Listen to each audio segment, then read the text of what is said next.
members of the Senate, of the House of Representatives. Yesterday, December 7th, 1941, a date which will live in infamy. The United States of America was suddenly and deliberately attacked by naval and air forces of the Empire of Japan.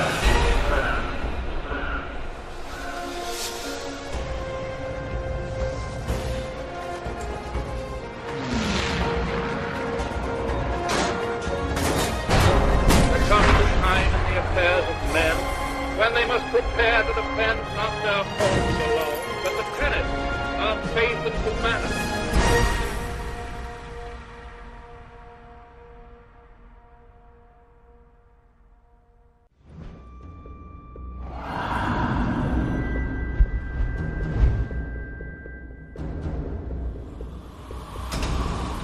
L'atoll de Mekin.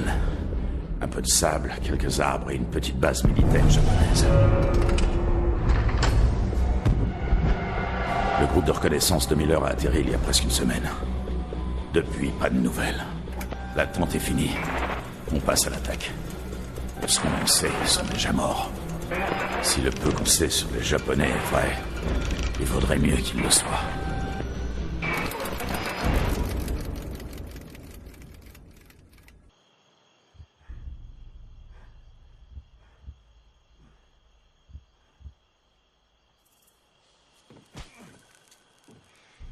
Tu crois que parce que tu ne dis rien, tu es fort?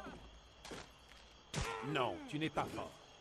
Tu es têtu. Surtout, ne leur dis pas un mot. Tous les Américains sont pareils?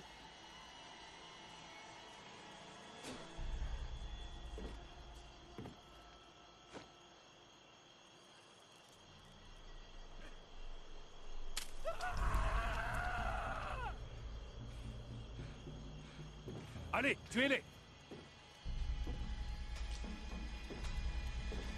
Va en enfer.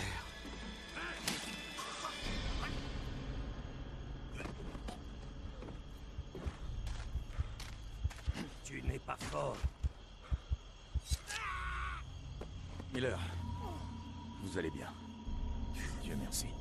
Ils vont payer pour ce qu'ils ont fait. Salaud.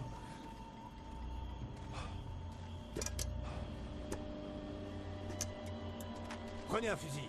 On va pas les laisser s'en tirer. Ouh, il y a du sang. Salut, salut à vous tous, c'est Monsieur FrappSTG.fr. On se retrouve donc aujourd'hui pour la frappe soluce de Call of Duty 5 World at War. Enfin, je devrais plutôt dire Call of Duty World at War tout court, parce que ce n'est pas le 5, il n'y a plus de numéro en fait. Hein. Et là, en fait, je vais pas pouvoir jouer bien, parce qu'en fait, mon ordi rame à max. Mais bon, on va faire avec, allez, c'est pas grave. Donc Call of Duty 5 World at War, c'est développé par Infinity Ward il me semble.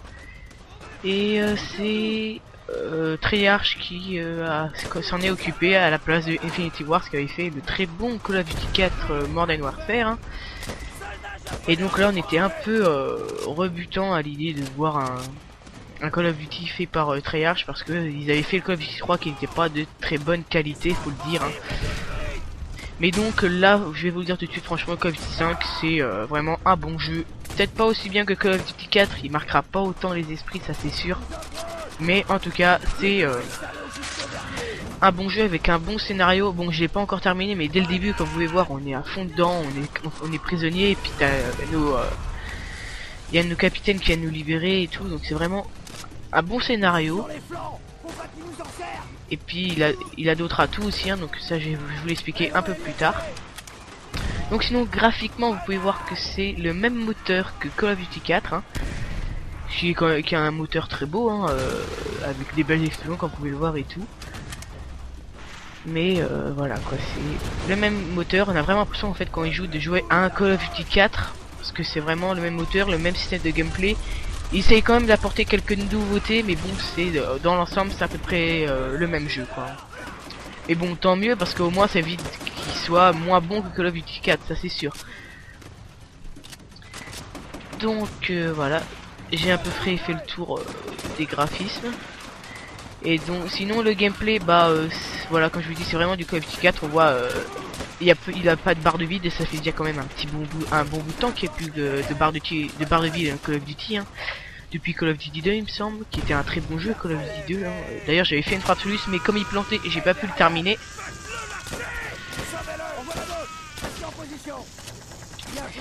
Et donc bah voilà, là je suis en train de me faire tirer dessus. Ah, je peux, bon bah voilà, je suis mort, ok. Je voulais balancer une grenade mais j'ai pas eu le temps, c'est pas grave. Donc je vais balancer une grenade, allez hop. Ok, j'ai eu personne avec, c'est pas grave. Donc voilà. J'avais vu une arme par ici, où est-elle? Ah, le bar. Est-ce que je me le prends, le bar? Allez, tiens, c'est bien, c'est un bon petit bar. Quoique, après j'aurais besoin, parce qu'il y aura plein de munitions de M1 Garand, donc je vais le garder. Sinon, pour ce qui est des armes, il y a quand même une belle panoplie, hein, du M1 Garand jusqu'à la Thompson, en passant par le lance-flamme, bien sûr, hein, qui était une des nouveautés majeures de ce Call of Duty 5 World at War, hein, ils avaient fait beaucoup de promotions, hein, sur ce fameux lance-flamme qui est très bien, hein. La gestion des flammes est pas exceptionnelle, mais c'est quand même correct, on va dire, voilà. Je vous le montrerai normalement, il me semble que c'est dans la 3ème mission qu'on commence à la voir. Donc là je sais pas trop qui c'est qui me tire dessus. Ah voilà, ils sont là. Donc on peut se faire tirer à travers les palissades en bois, donc c'est pas une très bonne couverture, hein. Tiens, crève-toi. Et donc là faut avoir la mitrailleuse qui est là-bas. Ce que je viens de faire.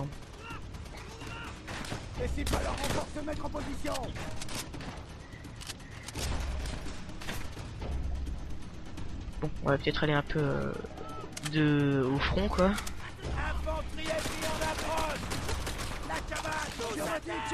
Donc on peut faire aussi des attaques de corps à corps, hein, ce qui est quand même fort utile parce que les Japonais, et oui on est contre des Japonais, hein, on n'est plus contre des Allemands comme dans les anciens Call of Duty, on est contre des Japonais au pays du soleil levant, quoi, comme on dit. Et donc c'est le premier Call of Duty qui va au Japon. Il y avait déjà eu un Medal of Honor dessus, mais jamais un Call of Duty. Donc bah voilà, là ça fait un autre nouveauté, c'est qu'on se bat contre des Japonais qui sont quand même assez bon, l'IA est pas super, mais bon, il y a des endroits où bon, c'est scripté, ça c'est sûr, mais c'est pas mal. Par exemple, ils sont cachés dans des dans de l'eau ou dans des fougères ou de l'herbe et tout, et ils sortent nous tirer dessus et tout. Ils nous foncent dessus comme des kamikazes, et donc nous on doit appuyer sur une touche, donc justement la touche pour faire une attaque de corps à corps, pour renvoyer une attaque au corps à corps de lui en lui plantant un couteau dans le cou. Et les Japonais sont aussi peuvent se planquer dans des arbres. Alors avec le lance-flamme on les enflamme très facilement, mais sinon c'est vrai qu'ils peuvent nous surprendre.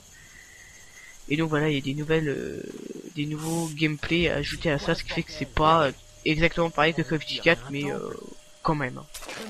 Voilà, donc là, hop, un piège comme vous avez pu le voir, mais bon c'est scripté, il y aura ça tout le temps, ils vont pas faire ça de même. On verra pas un Japonais se cacher dans l'herbe tout d'un coup comme ça pour éviter qu'on le voit. Non, c'est scripté, on arrive et ils sortent, voilà. Et bon, c'est toujours été comme ça les Call of Duty, c'est très scripté. En même temps, c'est tant mieux parce que c'est pas vraiment un jeu qui doit être par exemple comme un Far Cry 2 qui était pas forcément tiré, Far Cry 2, mais on avait